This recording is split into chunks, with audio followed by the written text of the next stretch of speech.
Later, she went to London to work as an actor in London theatre. Her filmography as a film director includes, among others, Molly's Way, The Stranger in Me, and Tot Mich. Please join me to extend a very warm welcome to Emily Atef.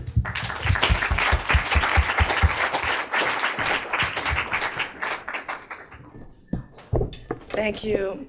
This is quite something. I have never been invited. This is my first key speech ever in my life. I've never been invited to an institute like this.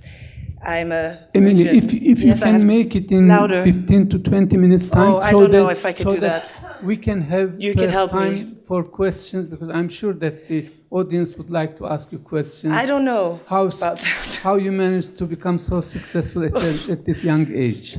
Well, actually, listening to these two, from the man from Canada and here from Malta, I just think that it's so much less interesting what I have to say, because it's not any, like political topics. It's just when I was asked to talk about me, it's more really personal. It's about how the many cultures that make me influenced my work as a filmmaker. And so I guess I'll tell you about these cultures and then about how it influenced my work, and how I always have the hope that my work will influence, not influence, but touch an audience. And my work is, like I have like it said here, no homeland, because my mother's French, my father's Iranian.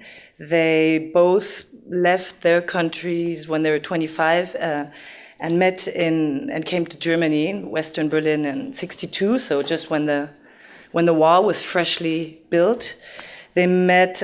My father came from Iran to study civil engineering, and my mother came from the east of France, a little village in the Jura, with her best friend to open up a beauty institute. She thought that the Germans had never heard at that time of waxing, which is true, and in France they had, and it was, and she came here with wax and a machine, and it became a huge hit, actually. And actually, this institute still exists. It's not hers anymore, but it still exists not far from here in the Fasanstraße. And anyway, they met at the Goethe Institute to learn German, and they fell in love, though she was from a very, very Catholic background, which was, of course, not seen so well when we're talking about religion. Not so much to be with a Muslim, but the fact that he, coming from Iran, a place where you cannot freely be with women, at the age of 25, really enjoyed all these German, beautiful women. And she, for her, was very important that he be true, and that he marries her if he wants anything more than a kiss. And this happened, and actually the true story is that she did, after 6 months, and he was starting to become restless, she did go, it's here, the Martin Luther Kirche, to confession. And this was actually not part of my speech, but I thought the story is quite amazing. She did go to confession, and she told the priest, I am with this man, and I am in love with him. I want to marry him, and I just don't know. He doesn't want to marry yet, but I don't know what I should do. And he says, well, how long have you been with him? She says, 6 months. And he was like, 6 months, and you haven't, if you think you're going to marry him, you could just go on. And that's what happened. So she went home, and he was very happy. But anyway, they lived here for 17 years. During that time, my brother was born. 3 years later, I was born. And in Los Angeles, there's a huge Iranian community. Apparently, Los Angeles is the second city in the world with the most Iranians after Tehran. And so a lot of my father's friends were there, and they kept on edging him on. What are you doing in this cold country? Germany, come to the American dream, come to where the sun is, where you could build up a business and not pay for health insurance for your workers, and you could make it. You'll never be able to do that in Berlin. And so we did move there. My mother was, she's a fervent European, was not happy about it, but you followed. And we all moved there. I was 7.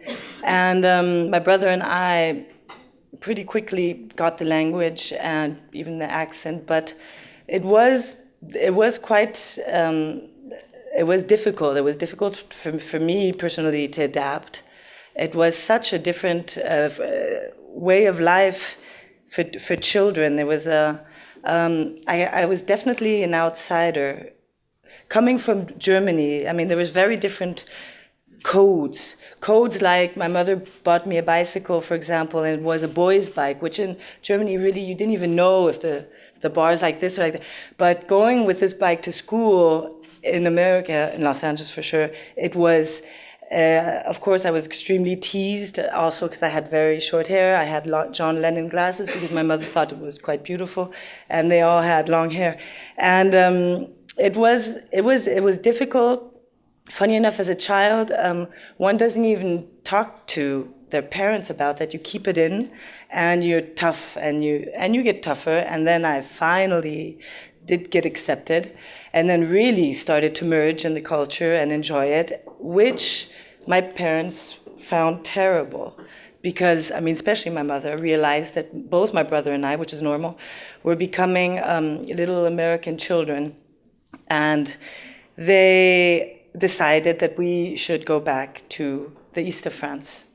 I was too young. My brother went first, and 3 years later, because there was 6 uncles and aunts and my grandparents. 3 years later, when I was 13, I followed. In the beginning, I thought, oh, because my brother's going, it'll be fun if I go. And once I arrived there, living with my aunt and my cousins in a very small village, surrounded by cows and farms, and again, it was extremely difficult to adapt. This time not because I was not accepted, this time more because I didn't accept the others.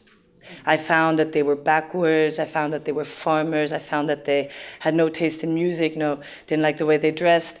But, and I was extremely unhappy. I missed America, I missed my friends, and I really missed my parents. The way things happened, my favorite cousin, he was in a special school because he was a bit aggressive. And it was a school for disabled children and aggressive children. And it was a special school because you only had 4 people in a class. And my mother and my aunt thought maybe it would be a good idea if I went to this school, because instead of being thrown in a class of 30, because I didn't know how to read French, I would have special care, and I would learn French very easily, which was true. And I didn't have to go to history class or anything. I just stayed there with a teacher alone, and she taught me that OU is OU. But it was, of course, it was in the middle of nowhere, even further, and it was extremely difficult. And I wrote my mother letters stained with tears, and when I read them now, and I never thought they would have an effect, it was just how I felt. When I read them now, they're extremely, I have 10 minutes. Okay, I have to hurry up. They're extremely traumatic, and I didn't know this, but she and my father decided, she's just so unhappy, we're going to take her back. Then my aunt said, well, I have an idea, let's open up a second-hand shop.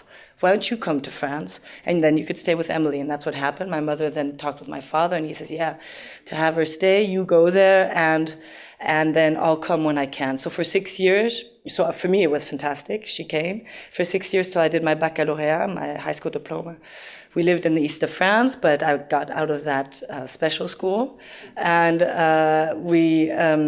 my father came when he could. And then I decided, I was always acting in school, I decided I wanted to be an actress. So after my high school diploma, I went to Paris, and she went back to LA, home. And there I went to acting school. I lived with my brother, who is a musician. And there, just realized It was not my world, the acting world. I was not passionate like my co-students about the plays, nor about being there. I was much more passionate about my trips in the summer to Asia. But somehow I had the feeling that because I took the decision to be an actress, I had to be an actress. But after the school, I got a job in London in the theater.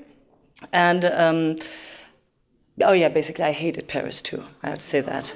So it was too many people. The contrary is here. Too many people in too little space. I found it very, very aggressive.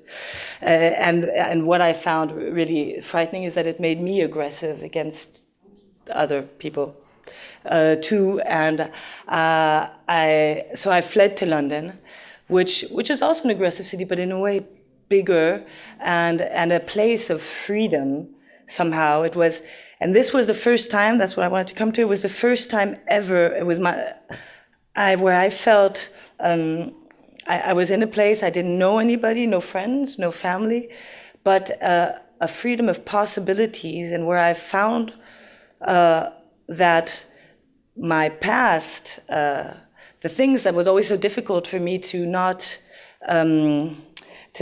mold in with the others, have it be in America or even in France, to not have one identity. When people would say, where's your homeland? To never be able to say, Germany for sure not, because I left so early, not French, not Iran, not America. It was the first time in London where I felt it was empowering because of the languages I had, of course, but also because I was not afraid, but I was immersing, and I was so curious about the culture. And I find that the English people it's a very different group of people than the French or than the Germans. They're very, you wouldn't even say, you could say there's maybe Europeans, but the English are very, but I thought that was interesting. And and funny enough, it's in that place where I realized that it was not acting, that I loved actors, but I don't want to be, 5 minutes, I don't want to be working at their side, but I want to be directing them. And this is where I started to write small stories, started to use my acting friends with Super 8, or at that time it was High 8 videos, and make little short films. And that's... And then, there's another story which is quite interesting. I don't know if you know Peter Greenaway. He's an English filmmaker, quite interesting filmmaker. And I had a casting actually for one of his films. And a day before the casting, his assistant called saying, oh, please bring some film material of yourself. And I thought, oh, nothing I did. I think it's so bad, nothing I did will be good. So I decided to make a film in a day inspired by a character in the thing that I was going to read. And so I found a baby, because I needed a baby, and I found it. It was a really interesting part of like an Italian woman who loves to be pregnant because she feels empowered, but as soon as she gets the child, she puts it on to adoption because she doesn't care about it, and she wants to very quickly get pregnant again. So this was kind of the character of Peter Greenaway. The film was a flop, by the way. But that was the character I was reading. And then I made a film about that in one shot. It was called Buy Our Baby.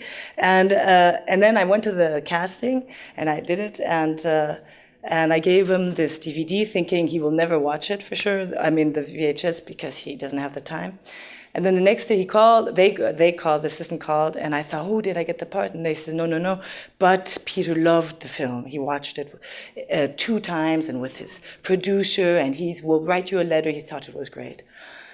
And so I was a little bit disappointed I didn't get the part, but then it made me think, and then I got the letter, and he wrote, like, it was fascinating, it was funny, it was, I mean, all these adjectives, and it kind of, I'm sure I would have found my path of being a director without that, but it kind of pushed me faster. Just this letter from this filmmaker, who's not even one of my favorite filmmakers, really, but gave me the security, the self-confidence that maybe I can do that. I had always, after 4.5 years in London, I started to feel edgy, thinking, it's not the place for me. And I'd always had a nostalgia of Berlin because I'd had such a wonderful childhood here.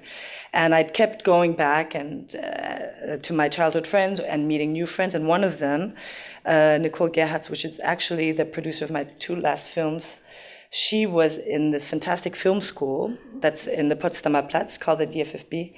And she was studying production, and she was telling me, we'll try to come and to study directing. They take 12 directors a year.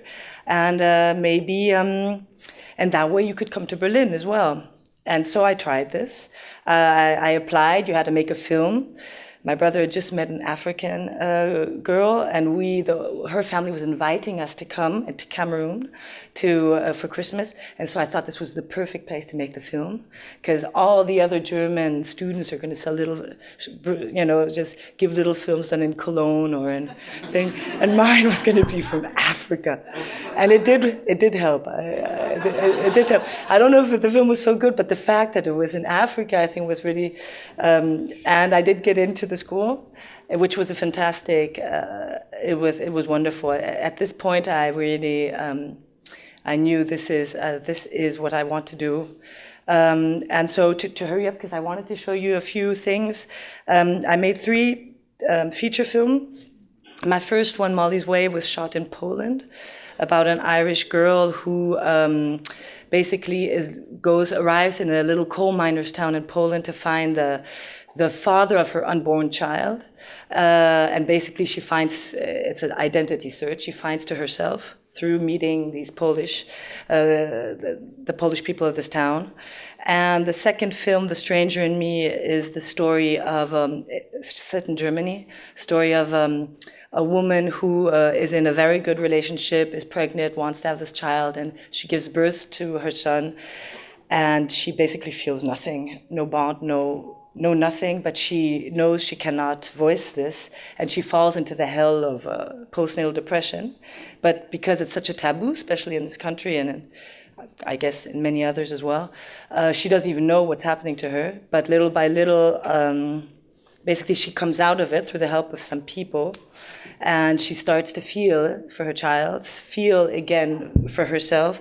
But the society, of course, the family, the husband, the family of the husband, of course, do not trust her, and somebody who has no bond, who doesn't have this motherly instinct, which apparently is given to a woman, will probably never be allowed to live her motherhood without an eye, without people taking care of her. So that was a film. It opened in Cannes, which was fantastic for me, and all of these films finish with hope, just to say that they're quite harsh themes, but they finish with hope. And my third film, Kill Me, that came out last year, is about a young teenager in Germany this time. It's a road movie that goes through Germany, through France, by foot almost, till Marseille. A young girl who, in the countryside, who has lost her brother, who's in a place without communication, without no place for mourning, and she basically thinks that death is the only place for her that's better. And she meets on an ex-convict who escaped prison. She makes a deal with him. I will bring you to freedom if you push me off a cliff. And if you don't do it, I'll call the police. So he's basically trapped. And these two people are very different. He's 43, very close. And this young girl who thinks she has no more life in her travel by foot through 2 countries. And it's a story of friendship. And she very quickly starts to, I'll show you a piece, starts to, without realizing, feel life again in her. And he starts to open up.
Hej, co ty tutaj robisz? Tutaj portuje Marcin. Ale ty tutaj nie możesz przebywać, musimy stąd wyjść. No proszę, proszę. Chodź ze mną. Proszę. Spaść koks, mógł ci zrobić krzywdę, naprawdę, tam nie wolno się pałęta. Proszę. Ty w ogóle nie kojarzysz po polsku. Proszę, pan mu się go znaleźć. Proszę. Przyjaciel. Proszę. Dobrze, ale teraz musisz już iść. Tak? Dziękuję.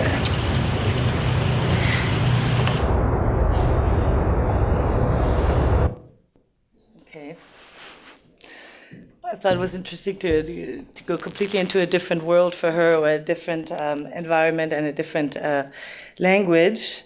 I have one more clip, but it's 6 minutes. I don't know. It's my last film. Should we show it? Okay. Aber die Polizei weiß doch nicht, dass ich frei bin. Und mit den Haaren sehe ich ganz anders aus als in der Zeitung. Ich könnte hingehen, gucken, ob da Polizei ist und komm zurück.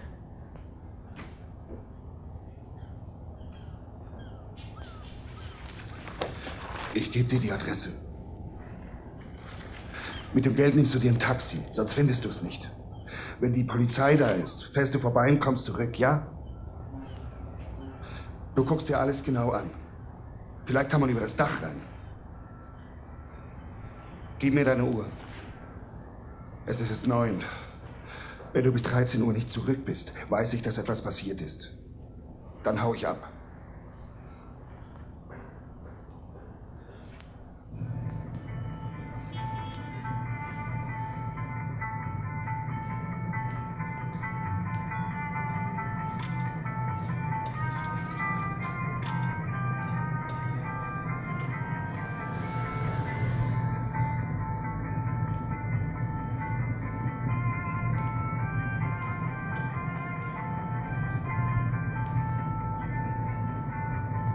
Ça va, petit?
I actually didn't tell you. I don't know if you could follow, but this was basically these two, and they're really a team now. And why I showed this clip is that it was again it's the only time in the film that she is surrounded by youth, and also where she is so in her element with these teenagers that she forgets time, she forgets him, and she also.